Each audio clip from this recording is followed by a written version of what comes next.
Hello, welcome back to the reading of the poem of the Man God, written by Maria Valtorta, Volume 3, Chapter 359, Part 3, Rose of Jericho. The zealot is the first to awake.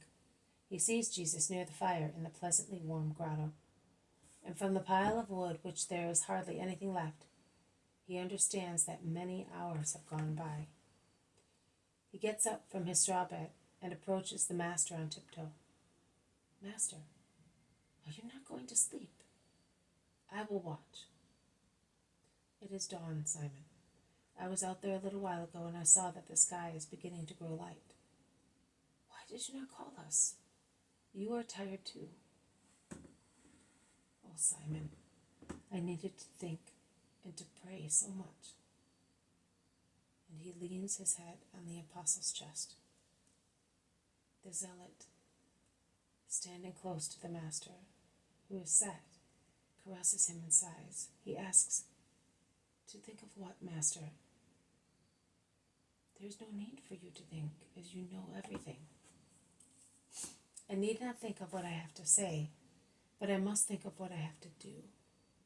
I am disarmed against the shrewd world, because I do not possess the wickedness of the world or the cunning of Satan, and the world defeats me, and I am so tired and sorrowful.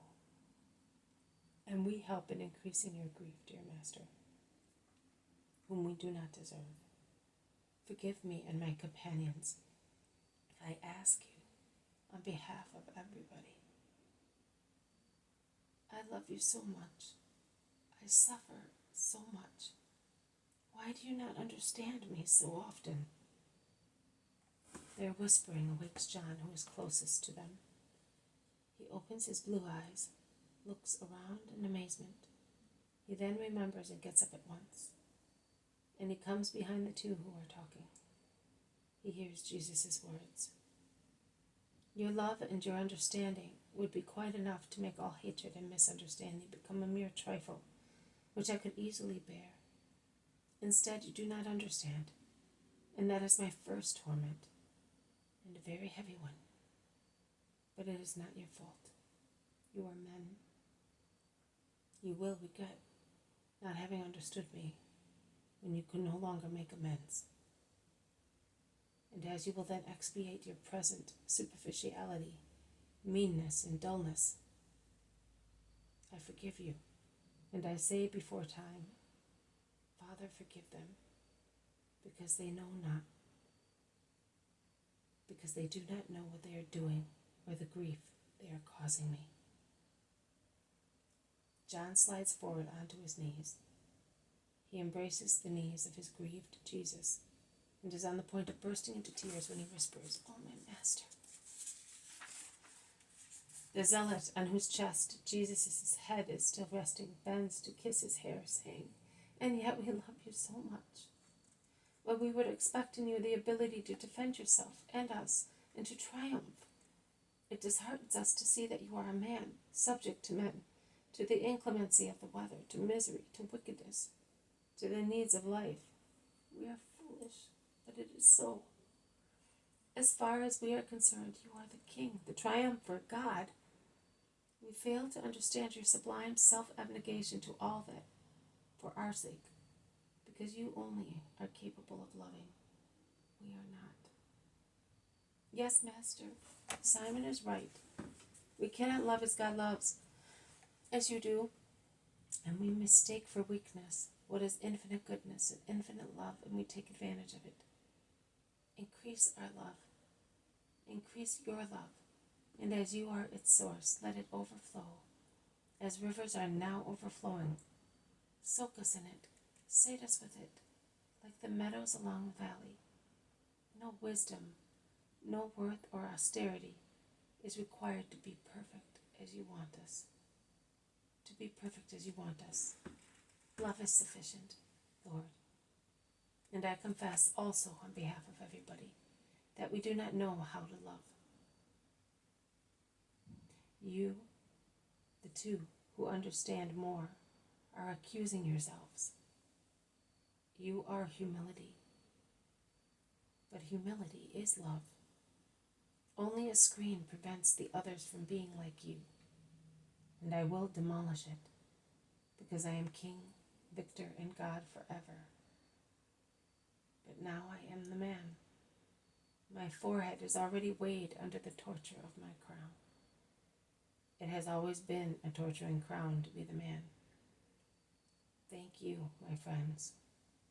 You have comforted me, because this is the advantage of being men, to have a loving mother and loyal friends.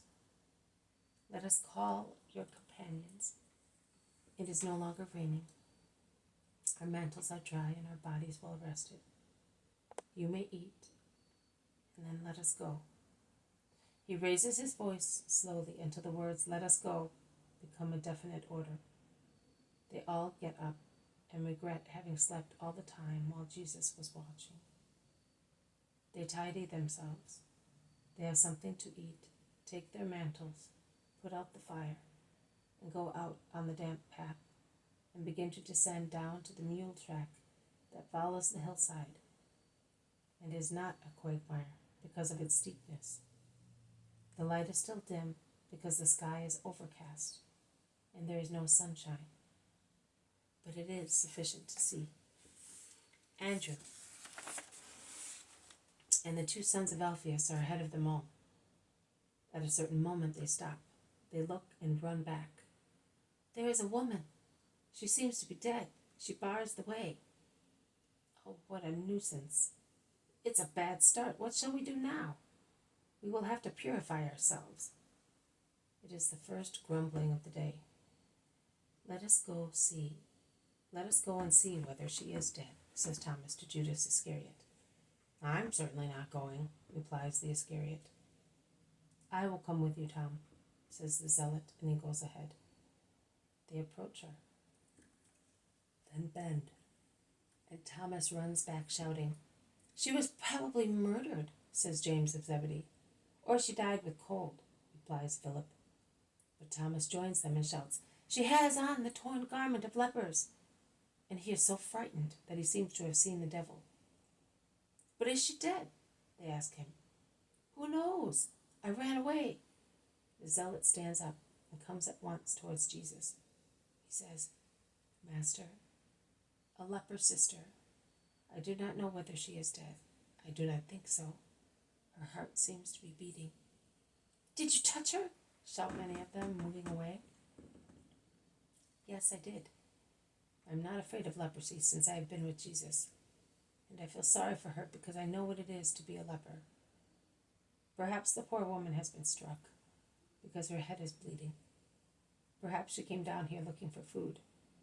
It is dreadful, to die of starvation and to have to defy men to get some bread. Is she run down? No. And I do not know why she is among lepers. She has neither scabs, nor sores, nor gangrene. Perhaps she has not been here very long. Come, Master, please. Have mercy on the leper sister as you had on me. Let us go. Give me some bread, cheese, and a little wine that is still left. You are not going to let her drink where we drink, shouts the Iscariot, struck with terror. Be not afraid.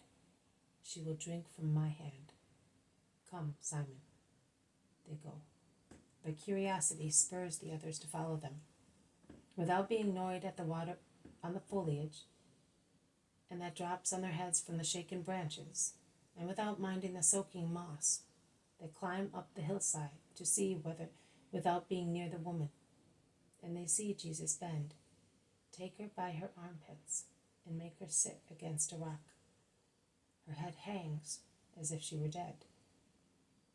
Simon, hold her head back so that I may pour a little wine into her mouth. The zealot obeys without fear, and Jesus, holding the gourd high up, lets a few drops of wine fall between her half-open, deathly pale lips, and he says, The poor woman is frozen, and she is soaked. If she were not a leper, we could take her where we were, says Andrew, who is deeply moved. That would be the last straw, exclaims Judas. But if she is not a leper, there's no sign of leprosy on her. She has the garment, that's enough. The wine, in the meantime, has its effect. The woman sighs wearily. Jesus pours some into her mouth, ensuring that she swallows it. The woman opens her dimmed, frightened eyes. She sees the men. She tries to stand up and run away, shouting, "I am infected!" But her strength does not support her. She covers her face with her hands, moaning, "Don't stone me. I came down because I am hungry. No one has thrown anything to me for 3 days. There is bread and cheese here. Eat it. Do not be afraid. Drink a little wine out of my hand," says Jesus, pouring some wine into the hollow of his hand and giving it to her. "But are you not afraid?" says the poor wretch, who is dumbfounded. "I am not afraid," replies Jesus, and he smiles, standing up. But he remains near the woman who eats the bread and cheese avidly. She looks like a starving animal. She pants in her anxiety to nourish herself. Then, after she appeases the gnawing hunger of her empty stomach, she looks around. She counts in a loud voice, 1, 2, 3, 13. Who is the Nazarene? You are you not? You are the only one who can pity a poor leper." The woman goes on her knees with difficulty, owing to her weakness. "Yes, I am." "What do you want? To be cured?" "Also that, but I must tell you something first. I knew about you. Some passers-by told me some time ago, a long time ago. No, it was in autumn, but for a leper, every day is a year. I would have liked to see you, but how could I come to Judea, to Galilee? They call me the leper woman, but I have only one sore on my breast, and I got it from my husband who married me when I was a virgin and healthy. But he was not healthy.